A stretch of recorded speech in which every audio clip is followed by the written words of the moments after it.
You are on the red team.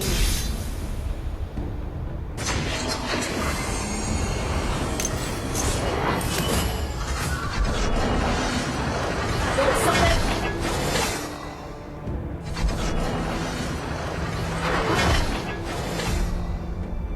Tham cầu sức mạnh không thể khống chế sẽ khiến bản thân bị phản phệ. Cần trợ giúp. Độc gia, hãy chiêu đãi chúng cho tốt.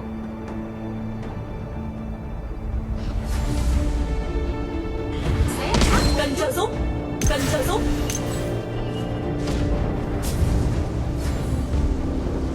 Độc gia, hãy chiêu đãi chúng Cần trợ giúp. xé nát một chút.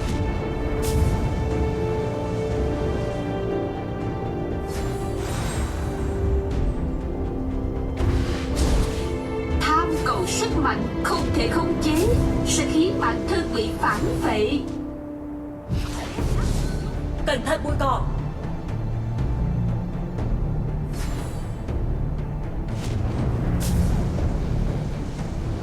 Độc gia, hãy chiêu đãi chúng cho tốt. Cẩn thận bụi cỏ.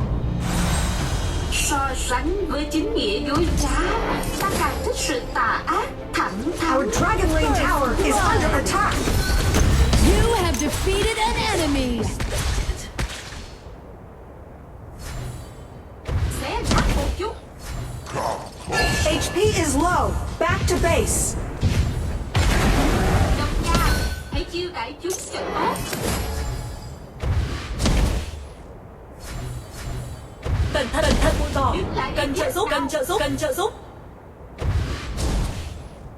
Dragon and Slayer have appeared. Cần trợ giúp. Tham Thủ cầu cao lên. sức mạnh không thể khống chế Slayer has been defeated. bị phản phệ.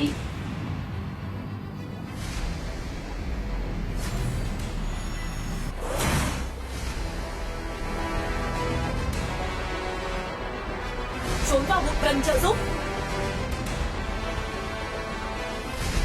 So sánh với chính nghĩa dối trá, ta càng thích sự tà ác thẳng thắn. An ally has been defeated. An enemy has been defeated. Cần chú ý trụ. Đứng lại để giết nào. Cần trợ giúp. You have been defeated. Cần trợ giúp.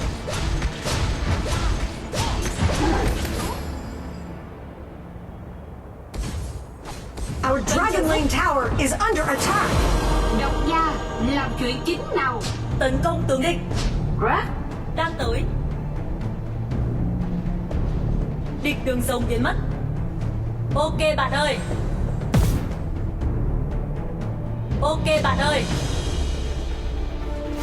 Cần trợ giúp. mũi với tin vào tín ngưỡng hư vô.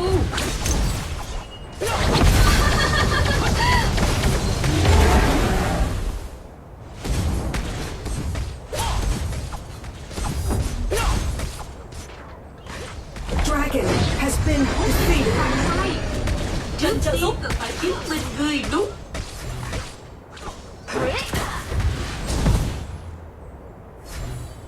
Đứng lại để giết nào. Độc gia, hãy chiêu đãi chúng cho tốt. You have been defeated. Cần trợ giúp. The iron defense line has disappeared. Send in the ballista. Độc gia, làm chuyện chính nào. Cần trợ giúp. Tập hợp.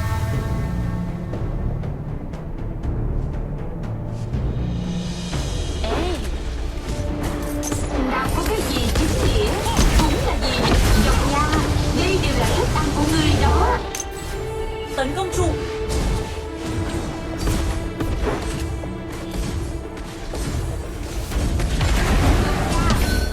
An enemy has been Hay lắm. defeated. I'm going to attack. Enemy ultimate. Thủ cao lên. thận bụi cỏ.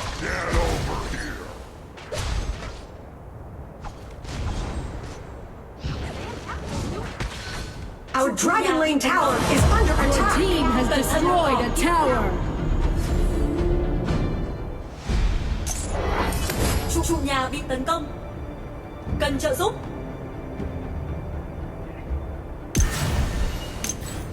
Tập hợp cần hỗ trợ. Đi ra. Muốn chiếm người ta Chui sai. đi ra. Trước tiên Ok bạn ơi. Chui đi ra.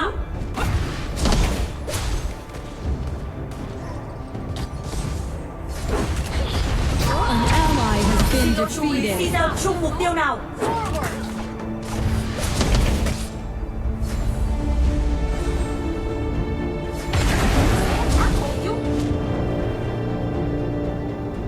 An ally has been defeated. Nào có cái gì chính nghĩa cũng là gì An lợi. enemy has been defeated.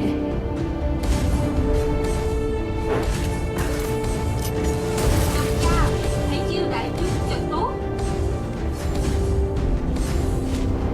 Thủ cao lên.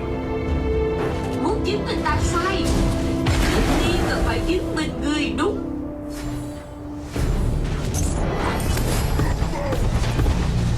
Chiêu cuối. An ally has been defeated. Của người đó. Đứng lại để giết nào. Our Slayer Lane tower is under attack. Hãy chiêu đại chúng cho tốt. Our middle lane tower is under attack. Cần trợ giúp. Cần trợ giúp. Our Dragon Lane tower is under attack. Your tower has been destroyed. Your tower has been destroyed. An enemy has been defeated.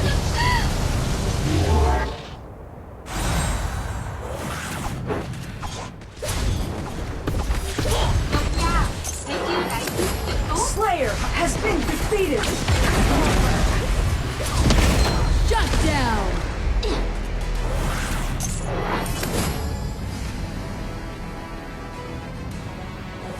HP is low. Back to base. An enemy has been defeated.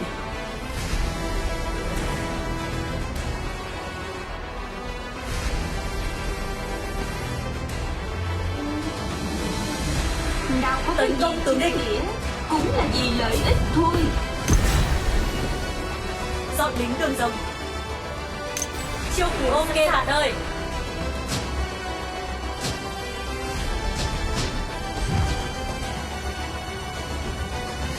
Muốn chiếm người ta sai. Trước tiên cần phải chứng minh người đúng. Dragon and Slayer have evolved.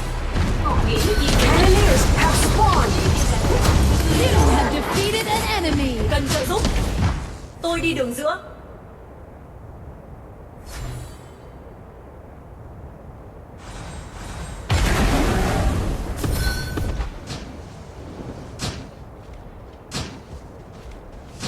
Xé xác một chút. Đứng lại để giết nhau.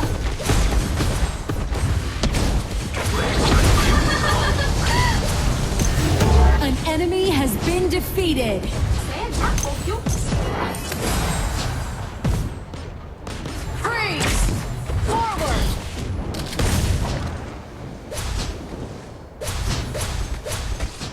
Đâm ra hãy chiêu đại chúng cho tốt. Dark Slayer has been defeated.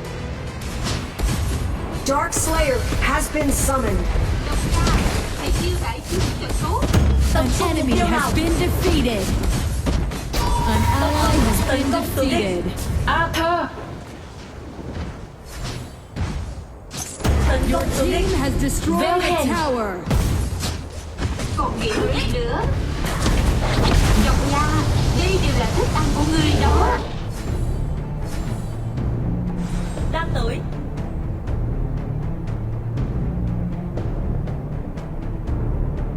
Tập trung mục tiêu nào. Tập hợp.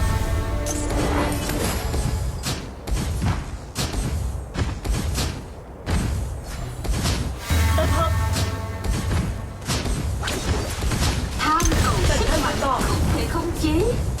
Your tower has been destroyed.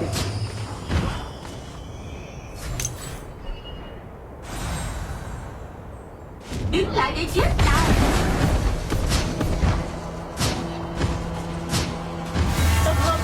An ally has been defeated. Bạn thích sự tà ác thẳng thắn. Your tower has been destroyed.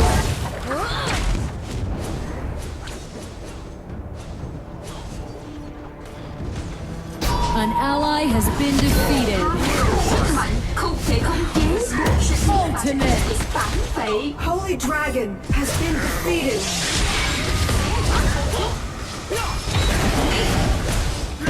An enemy has been defeated.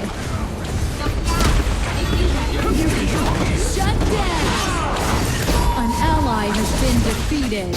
Enemy double kill.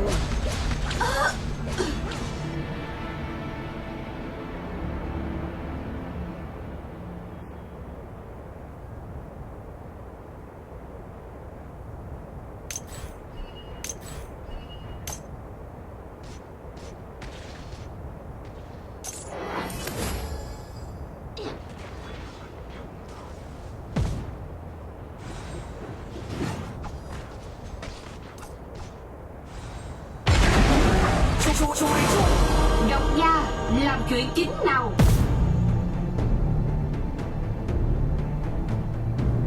Đứng lại để chết nào.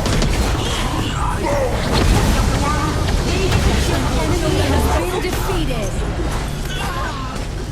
Enemy ultimate. An ally has been defeated.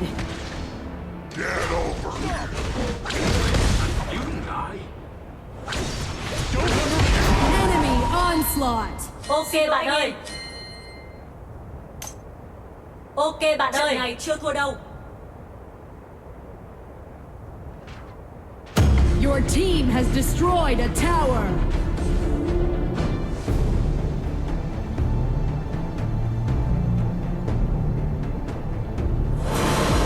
Độc gia, làm chuyện chính nào. Thủ cao lên.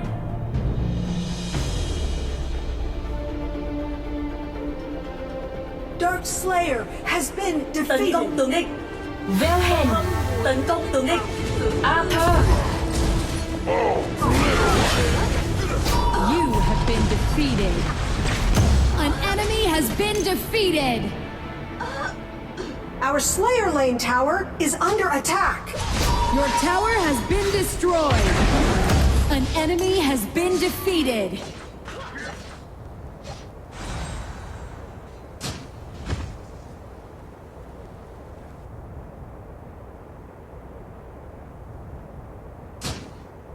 The enemy Dark Slayer has been summoned.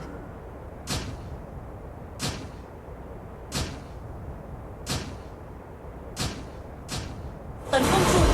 Độc gia, làm chuyện chính nào. Cẩn thận bụi cỏ. Ok bạn ơi. Tấn công. Tôi đi đường giữa. Ok bạn ơi.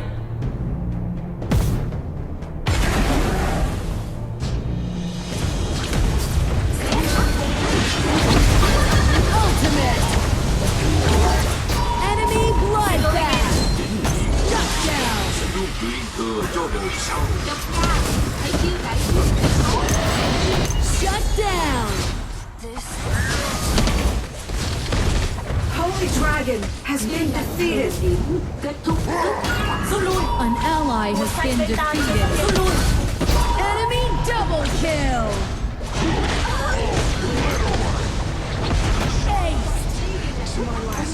Enemy triple kill.